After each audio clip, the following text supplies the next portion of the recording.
Hi മക്കളെ, എനിക്കറിയാം നിങ്ങളിപ്പോൾ എക്സ്ട്രീംലി ബിസിയാണ്. അതായത് ലാബുമായിട്ട് ബന്ധപ്പെട്ടെന്നാണ് ഒരുപാട് കാര്യങ്ങൾ നിങ്ങൾ തിരക്കിലാണ്. പഠിക്കാൻ പോയിട്ട് ശ്വാസം മുട്ടാൻ പോലും സമയം കിട്ടുന്നില്ല എന്നൊക്കെയാണ് പലരും ഞാൻ കഴിഞ്ഞൊരു വീഡിയോ ചെയ്തപ്പോൾ അവർ കമൻറ്റ് ചെയ്തു. കഴിഞ്ഞ വീഡിയോ നിങ്ങൾക്ക് ഓർമ്മയുണ്ട്, തുടക്കത്തിൽ തന്നെ ഞാൻ ചോദിച്ചാൽ നിങ്ങൾ പഠിച്ചു തുടങ്ങിയെന്നായിരുന്നു. സോ ഒരുപാട് കുട്ടികൾ സാറെ പഠിച്ചു തുടങ്ങി, പക്ഷേ ലാബ് ആയതോടുകൂടി വേറെ പഠിക്കാൻ പറ്റുന്നില്ല, ഇനി ലാബ് കഴിഞ്ഞ് തുടങ്ങാമെന്നല്ല നിങ്ങൾ പലരും വിചാരിക്കുന്നത്. പക്ഷേ നിങ്ങളൊന്ന് ആലോചിച്ച് നോക്ക്, നിങ്ങളുടെ അത്രയും സ്വപ്നം കാണുന്ന ഒരുപാട് ഉയരങ്ങളിലേക്ക് എത്തണം എന്നൊക്കെ പ്രതീക്ഷിക്കുന്ന +2 നല്ല മാർക്ക് കിട്ടുന്ന ആൾക്കാർക്കൊക്കെ ഈ ലാബ് എക്സാം കഴിയുന്നത് വരെ ശരിക്കും നിങ്ങൾക്ക് ഇങ്ങനെ വെറുതെ ഇരിക്കാനുള്ള സമയം, അല്ലെങ്കിൽ ലാബ് എക്സാം ഒരു എക്സ്ക്യൂസ് ആക്കി മാറ്റി വെക്കാൻ പറ്റുമോ നിങ്ങൾക്ക്? അറ്റ്ലീസ്റ്റ് ഡെയിലി ഒരു 1.5 മണിക്കൂറെങ്കിലും ലാബിന് വേണ്ടിയുള്ള പ്രിപ്പറേഷൻ അല്ലാതെ നിങ്ങൾക്ക് പഠിക്കാൻ പറ്റില്ല. മക്കളെ, ലോകത്തെ ഏറ്റവും മോശം അവസ്ഥ എന്ന് പറയുന്നത് ഈ ഒരു സാധനമാണ്. നമ്മൾ അംബീഷ്യസ് ആണ്, പക്ഷേ മടിയന്മാരാണ്. നമ്മൾ ഒരുപാട് സ്വപ്നം കാണും, എവിടേക്കോ എത്തണം എന്നൊക്കെ വിചാരിക്കും, പക്ഷെ നമ്മൾ മടിയന്മാരാണ്, ഒന്നും ചെയ്യുന്നില്ല. അത് നമുക്ക് അങ്ങനെ ആഗ്രഹമൊന്നുമില്ല, കുറച്ച് മടിയന്മാരാൻ വലിയ കുഴപ്പമില്ല, സാരല്ല, നമുക്ക് വലിയ ആഗ്രഹമൊന്നുമില്ലല്ലോ. പക്ഷേ ആഗ്രഹം ഉണ്ടായിട്ടും ലേസി ആണെന്നുള്ള പ്രശ്നം വെച്ചാൽ ലൈഫിൽ അങ്ങോളം റിഗ്രറ്റ് ആയിരിക്കും. നിങ്ങൾക്ക് കാര്യം മനസ്സിലായില്ല. അപ്പം നമ്മൾ എന്ത് ചെയ്യണം? നമ്മൾ തുടങ്ങിയേ പറ്റുള്ളൂ. സോ ലാബ് എക്സാം ഒരു വഴിക്ക് നടന്നോട്ടെ. അത് നിങ്ങൾ എത്ര സമയം സ്പെൻഡ് ചെയ്യണം ഞാൻ പലതവണ പറഞ്ഞു കഴിഞ്ഞതാണ്. അധികം എത്ര സ്പെൻഡ് ചെയ്താലും ഒരു 1.5 മണിക്കൂർ നിങ്ങൾ പഠിക്കാൻ കിട്ടണം. അപ്പം ഒരുപാട് കുട്ടികളുടെ പ്രശ്നം സാറേ തുടങ്ങാൻ പറ്റുന്നില്ലതാണ്. സോ അങ്ങനെ തുടങ്ങാൻ വേണ്ടിയിട്ടുള്ള ഒരു വീഡിയോ ആണിത്. നിങ്ങൾ അവസാനം വരെ കണ്ടാൽ ഉറപ്പായിട്ടും നിങ്ങൾക്ക് യൂസ്ഫുൾ ആവും തന്നെയാണ്. അപ്പോൾ ആദ്യം തന്നെ ഞാൻ പറയാണ്, ഇത് നിങ്ങളുടെ റെഗുലർ വീഡിയോ അല്ല. അതായത് പഠിക്കാൻ പറ്റുന്നില്ലെങ്കിൽ ആദ്യം ഞാൻ സാധാരണ മക്കളെ, സോഷ്യൽ മീഡിയ ആണ് നിങ്ങളുടെ പ്രധാന പ്രശ്നം, ഗെയിമാണ് പ്രധാന പ്രശ്നം, അതാണ് ഇൻസ്റ്റാൾ ചെയ്യാന്നൊക്കെ ഉള്ളത്. അതൊക്കെ സിംറ്റംസുകളാണ്. ദ കോർ പ്രോബ്ലം എന്ന് പറയുന്നത് 2 കാര്യങ്ങളാണ്. ഒന്നാമത്തെ കാര്യം, നിങ്ങളുടെ ഉള്ളിൽ ആ ഒരു ഫയറില്ല. അതായത് ഈ വീഡിയോ കണ്ടു കഴിയുമ്പോഴും ചില കുട്ടികളെന്ന് ഇപ്പോൾ വീഡിയോസ് ഒന്നും കാണല്ല സാറേ, വീഡിയോ കാണുമ്പോൾ 1 മണിക്കൂർ ഭയങ്കര ആവേശം ഉണ്ടാവും, പിന്നെ അത് അങ്ങോട്ട് പോകുന്നുള്ളതാണ്. അതാണ് ഏറ്റവും ആദ്യം നിങ്ങൾ സോൾവ് ചെയ്യേണ്ടത്. അതായത് നിങ്ങൾക്ക് കൃത്യമായിട്ട് അറിയാം നിങ്ങൾക്ക് എത്ര മണിക്കൂർ നിങ്ങളെ കൊണ്ട് പഠിക്കാൻ പറ്റും, എത്ര മണിക്കൂർ പഠിച്ചാൽ എന്തൊക്കെ നിങ്ങൾക്ക് നേടാൻ പറ്റും ലൈഫിൽ എന്നുള്ളതൊക്കെ നിങ്ങൾക്ക് കൃത്യമായിട്ട് അറിയാം. പക്ഷെ അതങ്ങ് മാഞ്ഞു പോവാണ് അല്ലേ, ആ ഫയർ അങ്ങ് മിസ്സാവല്ലേ.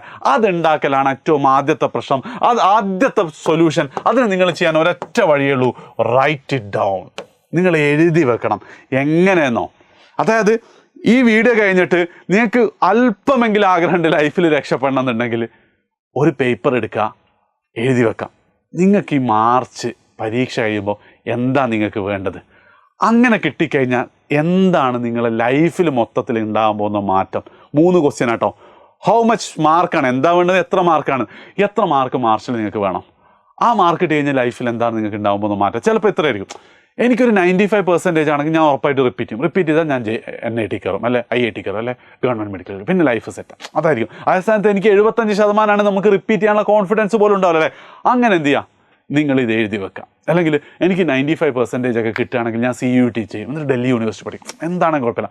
ഫസ്റ്റ് 2 ചോദ്യത്തിന് ആൻസറായി. 3ാമത്തെ ചോദ്യം മോസ്റ്റ് ഇമ്പോർട്ടൻ്റ് ആണ്. ആ സാധനം നിങ്ങൾക്ക് നേടാൻ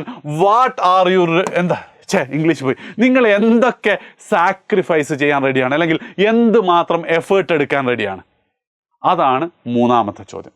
ഇപ്പം തന്നെ എഴുതുക. അതായത് മാർച്ചിൽ എക്സാമിന് നിങ്ങൾക്ക് എത്ര മാർക്ക് വേണം, ആ മാർക്ക് കിട്ടിയാൽ എന്തായിരിക്കും നിങ്ങളുടെ ലൈഫിൽ ഉണ്ടാകാൻ പോകുന്ന മാറ്റം, 35 വയസ്സാകുമ്പോൾ നിങ്ങൾക്ക് എത്രമാത്രം മാറ്റം ഉണ്ടാവും, ആ ഒരു മാറ്റത്തിന് വേണ്ടി നിങ്ങൾ ഇനി അങ്ങോട്ടുള്ള 2 മാസം എന്തൊക്കെ കാര്യങ്ങൾ സാക്രിഫൈസ് ചെയ്യാൻ റെഡിയാണ്, എന്തൊക്കെ കാര്യങ്ങൾ ചെയ്യാൻ റെഡിയാണ് എന്നുള്ളത് എഴുതിയാൽ മാത്രമേ. അപ്പോൾ സാറേ ഇത് എഴുതിയിട്ടൊന്നും വലിയ കാര്യമില്ല, അത് നാളത്തേക്കും.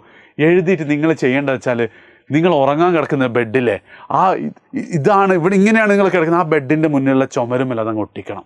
അതായത് രാത്രി ഉറങ്ങാൻ പോകുമ്പോഴും രാവിലെ എഴുന്നേൽക്കുമ്പോഴും നിങ്ങൾ ആദ്യം കാണേണ്ടതായിരിക്കണം, സീരിയസ് ആയിട്ട് അതൊന്ന് വായിക്കണം. ഇനിയിപ്പോൾ ചില കുട്ടികൾക്ക്, ഒരുപാട് കുട്ടികൾക്കൊന്നും അതുണ്ടാവില്ല, ഇപ്പം ചമ്മലാണ്, അമ്മ കണ്ടാൽ മോശമാണ് എന്നൊക്കെ ബെഡിൻ്റെ അടിയിൽ നിങ്ങൾ വെച്ചോ, ഓക്കെ. പക്ഷെ കാണുന്ന മോശം അമ്മക്കൊക്കെ എന്താണ് ആവേശമായിരിക്കും, മോൻ എന്തോ മാറ്റം വരുന്നുണ്ടെന്ന്.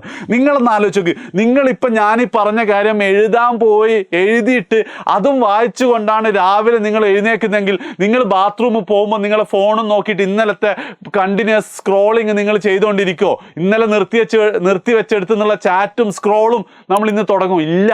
അതാണ് ഇതിൻ്റെ കാര്യം എന്ന് വെച്ചാൽ ആ ഫയർ എന്ത് ചെയ്യണം, അങ്ങോളം കീപ്പ് ചെയ്യാൻ. ഇതല്ലാതെ വേറൊരു വഴിയില്ല. എൻ്റെ ചുമര് കണ്ടാൽ നിങ്ങൾക്ക് എന്ത് ചെയ്യാൻ പറ്റും, ഒരുപാട് ഇതുപോലത്തെ എഴുത്തുകൾ നിങ്ങൾക്ക് കാണാൻ പറ്റും. അതാണ് ഈ വീഡിയോ ചെയ്യാനും ഇനി അങ്ങോട്ടുള്ള എന്ത് സാധനം ചെയ്യാനുള്ള എനിക്ക് പ്രചോദനമാവുന്ന കാര്യം. ഈ പറഞ്ഞ പോയിന്റൊക്കെ നിങ്ങൾക്ക് ഇഷ്ടപ്പെട്ടെങ്കിൽ വീഡിയോ ജസ്റ്റ് ഒന്ന് ലൈക്ക് ചെയ്യുക. ചാനൽ ഇതുവരെ സബ്സ്ക്രൈബ് ചെയ്യാത്ത ആൾക്കാരുണ്ടാവില്ല, സബ്സ്ക്രൈബ് ചെയ്യാത്ത ആൾക്കാരെ സബ്സ്ക്രൈബ് ചെയ്യുക. മാത്രമല്ല ഫ്രണ്ട്സിനൊക്കെ ഒന്ന് ഷെയർ ചെയ്യണം കേട്ടോ. കാരണം എന്താ വെച്ചാൽ ഓരോ വീഡിയോക്കും കിട്ടുന്ന കൂടുതൽ വ്യൂവും കൂടുതൽ എന്താ പറയുക കമൻറ്റുകളൊക്കെ ചിലപ്പം നമ്മൾ വ്യൂവിന് വേണ്ടി ഒന്നും ആയിരിക്കും ഇത് ചെയ്യുന്നതെങ്കിൽ കൂടി നമുക്ക് ഒരു തരത്തിലുള്ള എനർജി കിട്ടുന്നുണ്ട്. അപ്പോൾ എന്ത് ചെയ്യുക, സാധനം ഇഷ്ടപ്പെട്ടിട്ടുണ്ട് എന്തായാലും ഫ്രണ്ട്സിനൊക്കെ ഷെയർ ചെയ്യാം. നമ്മൾ പറഞ്ഞു വന്നത് എന്താ, റൈറ്റ് ഇറ്റ് ഡൗൺ എന്നുള്ളതാണ് ഫസ്റ്റ് കാര്യം. ഓക്കെ, ഇനി നിങ്ങളുടെ പ്രശ്നം നിങ്ങളിതിന് ഒരു അടുത്ത പ്രോബ്ലം എന്ന് വെച്ചാൽ നമുക്ക് തുടങ്ങാൻ പറ്റാത്ത പ്രശ്നം അല്ലേ. തുടങ്ങാൻ പറ്റാത്തതിന് ഫിസിക്സിൽ പറയുന്നൊരു കാര്യമുണ്ട്, A motion which continue A body which continue to be at the state of rest will always be in the state of rest until and unless an external force is applied to it. ഇതിന് നമ്മൾ പറയുന്ന പേരാണെന്ത്, ഇനേഷ്യ. ശരിക്കും നിങ്ങൾ ആലോചിച്ചാൽ നിങ്ങളുടെ ഏറ്റവും വലിയ പ്രശ്നം എന്താ, നിങ്ങളുടെ ആ ഒരു പ്രോക്രാസ്റ്റിനേഷൻ, ആ ലേസിയിൽ ഇങ്ങനെ പോവാണ്, നമുക്ക് മാറാൻ പറ്റുന്നില്ല. കാരണം എന്താ, നമ്മൾ ആ സ്മോൾ സ്റ്റേറ്റിലാണുള്ളത്.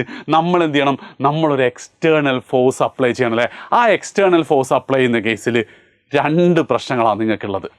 ഒന്നാമത്തെ പ്രശ്നം എന്ന് വെച്ചാൽ നിങ്ങൾ ആ എക്സ്റ്റേണൽ ഫോഴ്സിന് വലിയ എന്തോ സംഭവമായിട്ടാണ് കരുതിയിരിക്കുന്നത്. അതായത് നിങ്ങൾ ചെയ്യാൻ പോകുന്ന വർക്ക് അതായത് ഇങ്ങനെ കരുതിയാൽ മതി, നിങ്ങൾക്ക് ഒരു 10 നില ബിൽഡിംഗ് ആണ് ക്ലൈംബ് ചെയ്യാനുള്ളത്. നിങ്ങളിങ്ങനെ നോക്കിയിട്ട് 10 നില ബിൽഡിംഗാണ് ക്ലൈംബ് ചെയ്യാനുള്ളത് എന്ന് കരുതിയാൽ ചിലപ്പോൾ നമുക്ക് എന്ത് ചെയ്യാനാവില്ല, ഇത് നടന്ന് കയറാൻ തന്നെ തോന്നൂലല്ലേ. അതേ സ്ഥാനത്ത് എന്ത് ചെയ്യും, ഓരോ സ്റ്റെപ്പ് എടുത്ത് വെക്കാൻ നമ്മൾ കരുതി കഴിഞ്ഞാലോ, വി ക്യാൻ ജസ്റ്റ് സ്റ്റാർട്ട്, മെല്ലെ നമ്മൾ അവിടെ കയറി. അതാണ് ഒന്നാമതായിട്ട് എനിക്ക് നിങ്ങളോട് പറയാനുള്ളത്. ബ്രേക്ക് ദ ടാസ്ക് എന്ത് ചെയ്യുക, സ്മോളർ ചങ്കായിട്ട് മാറ്റുക. ഇപ്പോൾ ഒരു ഉദാഹരണത്തിന് നിങ്ങൾക്ക് ഇപ്പം ചെയ്യാനുണ്ടാവുക ഫിസിക്സിലെ ഒരു പാഠം പഠിക്കലായിരിക്കും. അതിന് പകരം നിങ്ങൾ എന്ത് ചെയ്യുക, ഇപ്പോൾ ഒരു ടോപ്പിക്ക് പഠിക്കാമെന്ന് കരുതിയിട്ട് കുഞ്ഞു അതായത് ഇന്ന് 3 ടോപ്പിക്കായിട്ട് പഠിക്കാം എന്ന് കരുതി കഴിഞ്ഞാൽ എന്തായിരിക്കും, നിങ്ങൾക്ക് സ്റ്റാർട്ട് ചെയ്യാനുള്ള ഭയങ്കരമായിട്ട് ഈസിയായി മാറും. അതായത് ഇതൊക്കെ എന്നോട് മറന്നു, ആരാ പറഞ്ഞെന്നുള്ളത് എന്നോട് മറന്നു. നിങ്ങളൊരു മലയല്ല കയറാൻ പോകുന്നത്, നിങ്ങൾ ആദ്യത്തെ ഒരു സ്റ്റെപ്പ് എടുത്ത് വെക്കുന്നുള്ളത്. ആ സ്റ്റെപ്പ് എടുത്ത് വെക്കാനുള്ള ഏറ്റവും എളുപ്പമുള്ള സാധനമാണ് കുഞ്ഞു സാധനങ്ങളാക്കി ചെയ്യാം. ഞാനിന്ന് ഫിസിക്സ് ഫുൾ ചാപ്റ്റർ പഠിക്കാൻ പോകുന്നു വിചാരിച്ചാൽ നിങ്ങൾ തുടങ്ങിയാൽ എൻ്റെ അമ്മേ, ആ സ്ഥാനത്ത് ഫിസിക്സിൽ ആ ചാപ്റ്ററിൽ ഈ ടോപ്പിക് ഒന്ന് പഠിക്കാൻ പോകും ആണ് ഒന്നാമത്തെ മെത്തേഡ്. രണ്ടാമത്തെ മെത്തേഡ് എന്ന് പറയുന്നത് ദ 2 minutes റൂൾ. ഈ പേരിൽ ഒരു ബുക്കൊക്കെ ഉണ്ട് കേട്ടോ. അതായത് നമ്മൾ ചെയ്യാൻ വിചാരിച്ചാൽ എന്ത് കാര്യം 2 മിനിറ്റ് ചെയ്യാമെന്ന് വിചാരിക്കാം. ഓക്കെ, 2 മിനിറ്റ് ഞാൻ എന്ത് ചെയ്യാം, 2 മിനിറ്റ് പഠിക്കുമെന്ന് വിചാരിച്ച് അതിനുള്ള സാധനം ഒന്ന് സെറ്റപ്പ് ചെയ്തിട്ട് പഠിച്ചു തുടങ്ങാം. നിങ്ങൾ ആലോചിച്ച് 2 മിനിറ്റ് 25 മിനിറ്റും 50 മിനിറ്റും 1 മണിക്കൂറൊക്കെ ആവും. ഒന്ന് അപ്ലൈ ചെയ്ത് നോക്കുക. അതായത് ഇത് സാധാരണ എന്താ ചെയ്യാന്ന് വെച്ചാൽ ഈ എക്സസൈസ് റൺ ചെയ്യാൻ പോകുന്ന ആൾക്കാരൊക്കെ ഭയങ്കര സക്സസ്ഫുള്ളായിട്ട് ഇംപ്ലിമെൻറ്റ് ചെയ്യപ്പെട്ട സാധനമാണിത്. അത് 2 കിലോമീറ്റർ ഓടണമെന്ന് വിചാരിച്ചിട്ടൊക്കെ പോകുന്ന ആൾക്കാർ ഇറങ്ങില്ല. ഞാൻ 2 മിനിറ്റ് ഓടിയിട്ട് വരുമെന്ന് വിചാരിച്ച് ഷൂവും സോക്സൊക്കെ ഇട്ടിട്ട് ഇറങ്ങി 2 മിനിറ്റ് ഓടിക്കഴിഞ്ഞാൽ ഒരാൾ നിർത്തുകയല്ല, അങ്ങോളം പോകും. ഇത് പ്രൂവൺ സാധനം കേട്ടോ, സയൻറ്റിഫിക്കലി പ്രൂവൺ സാധനമാണ് 2 minutes റൂൾ എന്നുള്ളത്. എവിടെ നിങ്ങൾ അടിച്ചു നോക്കി കഴിഞ്ഞാൽ ഈ സാധനങ്ങൾ, ഈ 2 കാര്യങ്ങളുടെ കൂടെ അത് നമ്മളെ ലക്ഷ്യം കൂടെ ഒന്ന് ചെയ്താൽ എന്താണ്, നിങ്ങൾക്ക് സ്റ്റാർട്ട് ചെയ്യാൻ പറ്റും. സ്റ്റാർട്ട് ചെയ്ത് കഴിഞ്ഞിട്ടല്ലേ ബാക്കി ടൈം മാനേജ്മെൻറ്റ് 9 മണിക്കൂർ പഠിക്കലും ബാക്കിയൊക്കെ. നിങ്ങൾ ഇതൊന്ന് ചെയ്ത് നോക്കിയിട്ട് ഇന്ന് മുതൽ ചെയ്യുക. നിങ്ങൾ ആ എഴുതി വെച്ചിട്ടുണ്ടെങ്കിൽ നിങ്ങൾ ജസ്റ്റ് ഒന്ന് കമൻറ്റ് ചെയ്യുക. നേരത്തെ ഞാൻ പറഞ്ഞതുപോലെ തന്നെ എന്താ, അംബീഷ്യസ് ബട്ട് ലേസി എന്ന് പറയുന്നത് വളരെ വളരെ മോശം അവസ്ഥയാണ്. ആ അവസ്ഥയിൽ കൂടെ നിങ്ങൾ കടന്നു പോരുതെന്ന് എനിക്ക് ആത്മാർത്ഥമായിട്ട് ആഗ്രഹമുണ്ട്. സോ ഉണരൂ ഉപഭോക്താവെ, ഉണരൂ എന്നീ പഠിച്ചു തുടങ്ങുക. 3 കാര്യങ്ങൾ: write it down, break the task into smaller task and 2 minutes rule.